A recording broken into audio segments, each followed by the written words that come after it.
Testing, testing, testing, testing. I can hear you too, but you haven't even got a microphone up the top there. And yes, we all saw the eel. Thank you for pointing that out. What? I didn't see that eel. Yeah, thank you. Good spotting. Welcome to our cruise here at Lake Barrine. My name's Joy because I'm happy most of the time. But welcome. And thank you for joining us here today. As we do cruise around the lake, I'm going to tell you about a couple of interesting things. One of them, oh look, there's a cormorant. Can you see the cormorant over there? See the bird there, straight behind us? Yeah, well sometimes they have their wings outstretched and people think they're drying their feathers out, but they're actually saying, I just caught a fish and it was this big. Oh. And the big carries, did you guys go and see that? Did anybody see the big carries? Okay. Well, it's a really nice track up there now, so if you have time, just zip up there. It's like 80 metres from the tea house. Sounds like a long We're walk. about to crash. What was that? No jumping off the boat. No, not unless we're sinking. I'm hoping that doesn't happen. Not today anyway.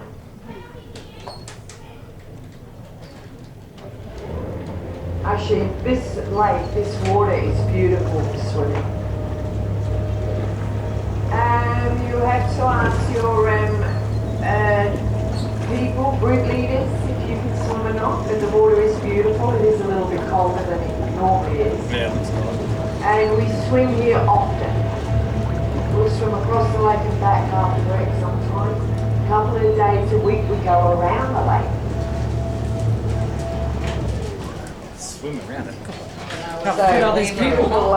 Yeah, if you look behind us, right to the top of the canopy, can you see the twin carry ponds right up there? No. Pushing through. Oh, I didn't even check the time. When did we leave? Okay, that's easy. Yeah, well, they're called the bull or rough-bark carry pine, and they're about 800. They estimate between 800 to 1100 years old. Nearly as old as you, man. So can you imagine being like 800 years old? Where's Tim? Tim. He's cheeky, isn't he? At the top. Yeah, Hey, ask what him is it like being 800 years old?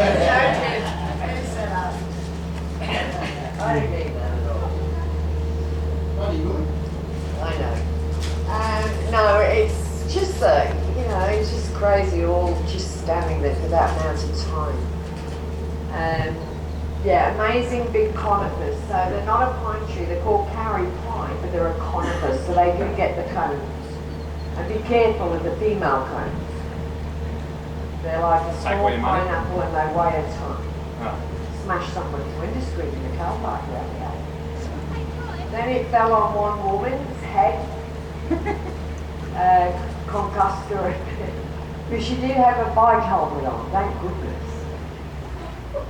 Now folks, we are in a non-active volcano. Did anybody notice it wasn't active? Did you notice we're not erupting up the top there? Well, she is. Don't encourage her. Yeah, that's what I thought. Yeah, last active 10,000 years ago. Today just full of water. And up in the corner there, right to the left, that's the overflow. I'll be in a second. So the water runs out there and it goes all the way down to the ocean. That's a long way down. Yeah. About 750 metres You drop the GoPro. to sea level. Yes?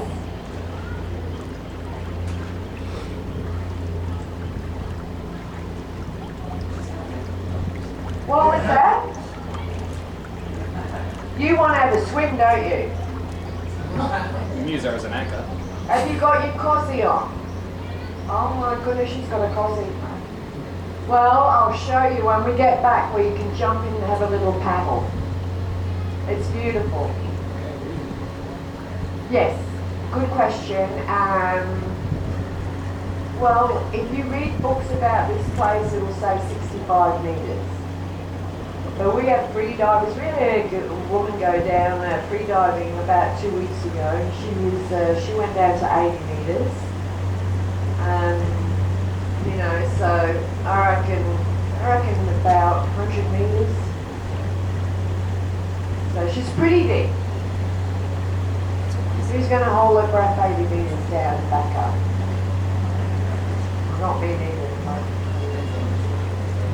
Yeah. What's that?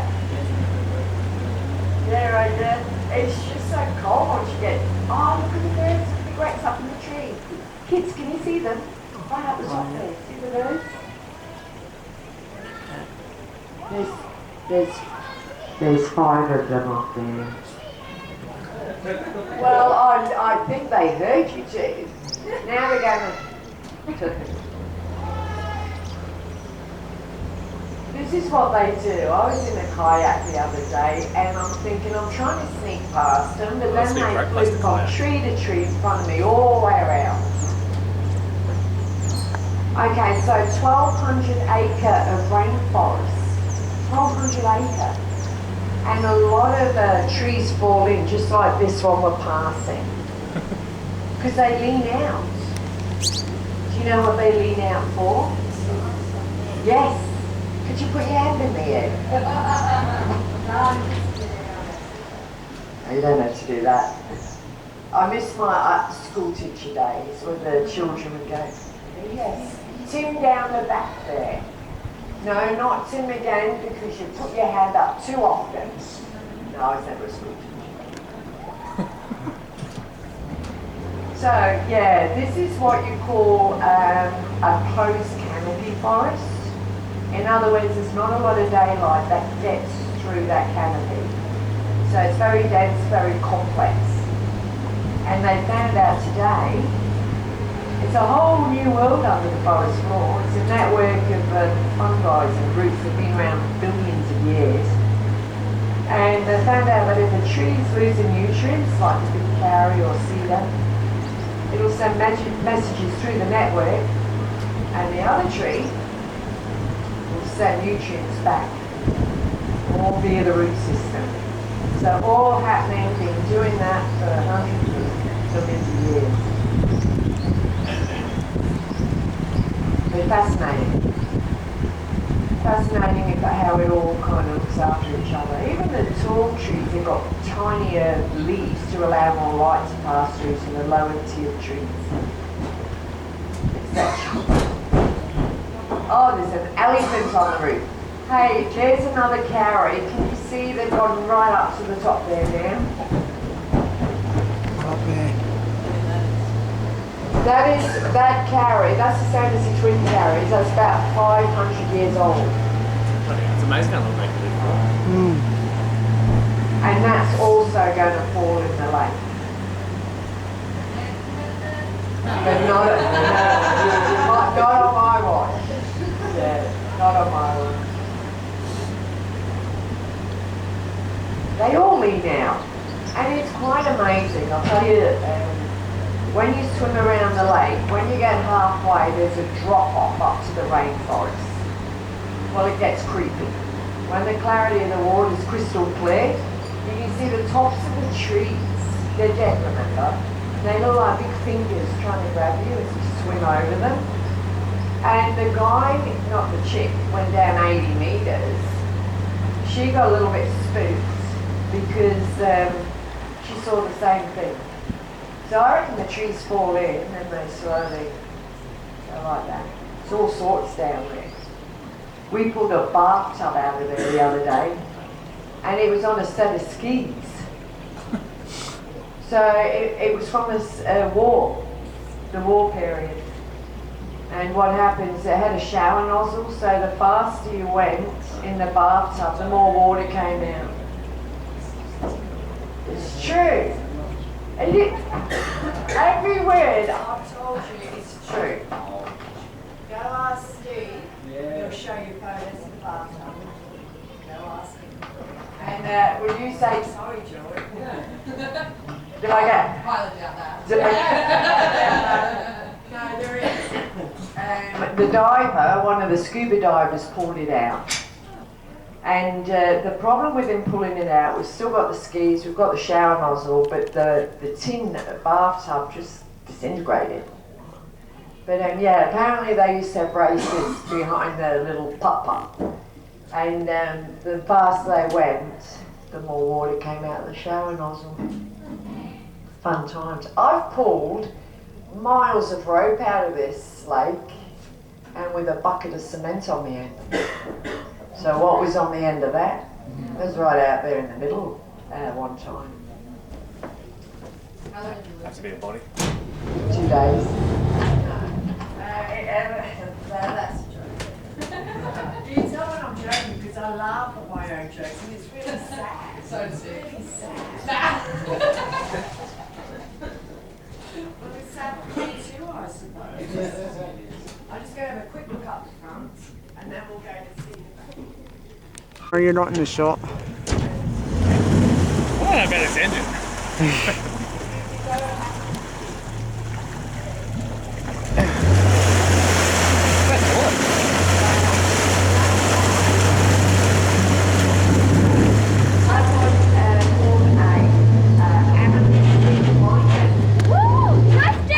Australia's largest snake. Well, not that one, but they can get up to 8 meters in captivity or in the wild. So yeah, it's a constrictor. It's non-venomous, but it does like to give you a cuddle. Pardon? It's a long cuddle, and you ain't coming out of that. I can tell you that. And they have hundreds of back curving teeth. Once they latch on, hard to get off.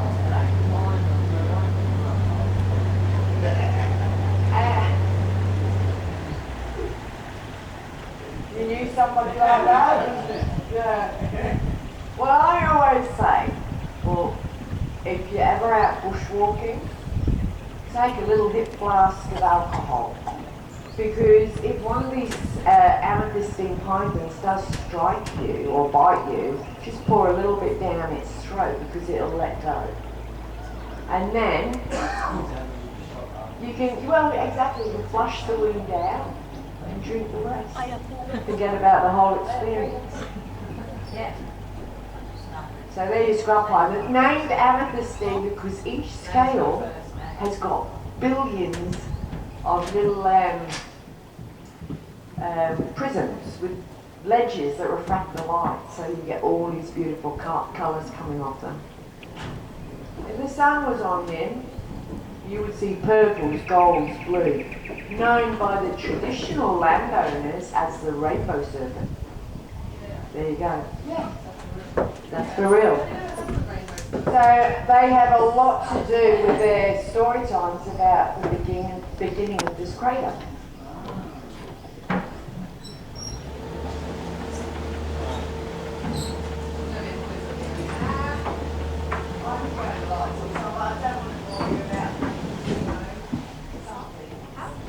But we're going to go in and see the eels and the snapping turtles. There's a little rainbow beads are up there, I think. Yeah, no, I feel alright actually. Answering in 5 minutes, eh?